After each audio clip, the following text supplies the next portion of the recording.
আমাদের প্রতিষ্ঠানে প্রায় 50 জন এমপ্লয়ি কাজ করেন। ধরুন আমার কাছে 2 জন মানুষ আসলেন চাকরির জন্য। একজন বললেন যে স্যার আমার এই পড়াশোনার যোগ্যতা আছে, আমার একটা চাকরির প্রয়োজন। আমি ওনাকে হয়তোবা টেস্ট করার পর ওনাকে 20,000 টাকার একটা চাকরি দিতে পারি।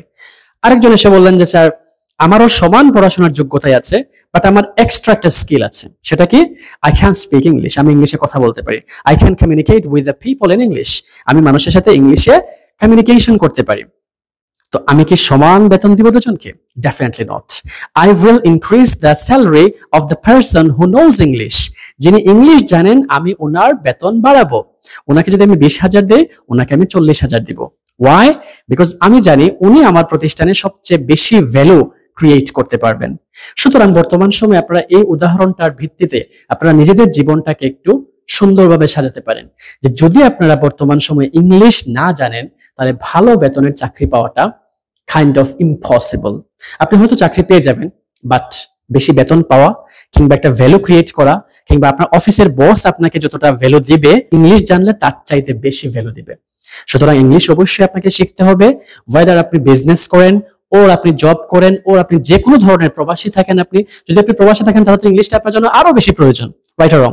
প্রবাসী যারা আছেন ইংলিশটা আরো বেশি প্রয়োজন, কারণ আপনারা যেখানেই যাবেন এভরিওয়্যার ইংলিশ ইজ ইম্পর্টেন্ট। সব জায়গায় ইংলিশটা গুরুত্বপূর্ণ।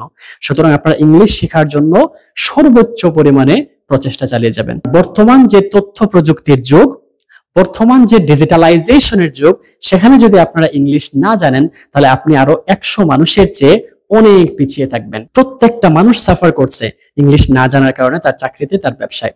সুতরাং ইংলিশ শেখার জন্য সঠিক পদক্ষেপ গ্রহণ করুন, ইংলিশ শেখার চেষ্টা করুন। আমাদের প্রবাসীর ইংলিশ পেজ, সেখানে আপনারা ভিজিট করবেন।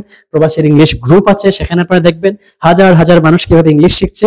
সেগুলো দেখে আপনারা মোটিভেটেড হওয়ার চেষ্টা করবেন এবং পরিপূর্ণ গাইডলাইন তারা কিভাবে ইংলিশ শিখলো সেই গাইডলাইন পাওয়ার জন্য আপনারা আমাদের ফ্রি ক্লাসে জয়েন করবেন। কারণ ফ্রি ক্লাসটা কিভাবে হবে, কখন হবে, অনলাইনে আপনারা কিভাবে ফ্রি ক্লাস করতে পারবেন সেটা জানার জন্য আপনারা আমাদের হোয়াটসঅ্যাপে মেসেজ করতে পারেন অথবা আপনারা আমাদের প্রবাসীর ইংলিশ পেজে মেসেজ করতে পারেন। ইনশাআল্লাহ আপনারা ইংলিশ শেখার একটা পরিপূর্ণ গাইডলাইন পেয়ে যাবেন এবং সেখান থেকে আপনারা কিভাবে ইংলিশ শিখবেন, কত মাস সময় লাগবে, কোন কোন পথে আপনারা গেলে ইংলিশ শিখতে পারবেন সেই বিষয়ে একটা ক্লিয়ার ধারণা আপনাদের হয়ে যাবে।